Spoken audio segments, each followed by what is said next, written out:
Bonjour Émilie, vous êtes l'auteur de nombreux romans aux éditions Héloïse d'Ormesson, notamment Héloïse et Chauve qui a rencontré un très beau succès critique et littéraire.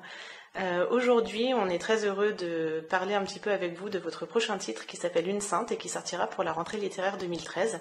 Est-ce que vous pouvez déjà nous dire un petit mot sur ce titre ? Alors l'héroïne de ce roman a la conviction, depuis qu'elle est toute petite, qu'elle deviendra sainte un jour, qu'elle sera canonisée. Alors elle a été très marquée par son éducation catholique, elle est pleine de sentiments mystiques, elle se met en tête de sauver un homme et elle décide de devenir pour ça visiteuse de prison. Et c'est comme ça que l'héroïne rencontre Dimitri, qu'elle va voir pendant des années, elle va l'aider, le soutenir, il va aller de mieux en mieux, et un jour il est enfin libéré. Et là, très vite, elle s'aperçoit qu'elle ne supporte pas cette situation. Malgré sa gentillesse naturelle, elle va faire quelque chose d'absolument terrible. Elle va accuser Dimitri d'un viol qu'il n'a pas commis pour qu'il soit condamné et qu'il retourne en prison. Évidemment, c'est un roman sur le besoin qu'on a de donner et en même temps sur la nature ambiguë de nos actions généreuses, sur le fait que quelquefois, entre nos principes et nos émotions, il y a des contradictions. Et ça ne fait pas forcément de nous des monstres, même si là j'ai poussé le bouchon un peu loin avec mon héroïne. Mais en tout cas, ça fait de nous des personnes qui devront composer avec ces contradictions ou essayer de les réconcilier. Donc justement, vous parlez de contradictions, d'émotions. Qu'est-ce que vous aimez en tant que lectrice ? Je n'aime pas les romans qui donnent des ordres au lecteur.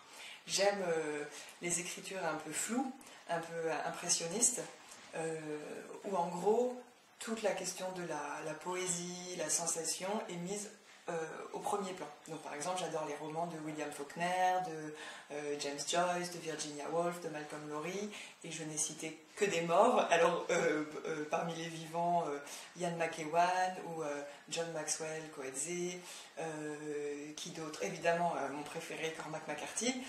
Voilà, donc j'ai l'impression que dans ces écritures impressionnistes, on a comme de l'argile entre les mains, que c'est une lecture très physique, que c'est très sensuel. Et puis sinon, j'aime, en tant que lectrice, j'aime les histoires d'amour. En fait, j'ai du mal à m'intéresser à un roman où la question amoureuse, ou la question de l'attente, ou du désir, ou du rêve amoureux est complètement exclue. J'aime les romans qui peuvent se lire sur plusieurs niveaux, plutôt comme des poupées russes, avec plein de mises en abîme, où on peut lire à la fois une histoire entre des personnages de fiction, et en même temps une métaphore sur notre société, sur notre monde à une époque donnée, et en même temps que ce soit une réflexion sur la littérature, enfin sur la capacité de la littérature à nous apprendre qui nous sommes. Si on garde ces trois critères, à savoir le flou, l'amour et la littérature comme poupée russe, je trouve que le roman qui m'a le plus plu, c'est Au-dessous du volcan, de Malcolm Lowry. Je vous donne des idées de lecture. Et alors justement, est-ce que vous avez une phrase préférée dans la littérature française, une phrase qui vous fait vibrer particulièrement ?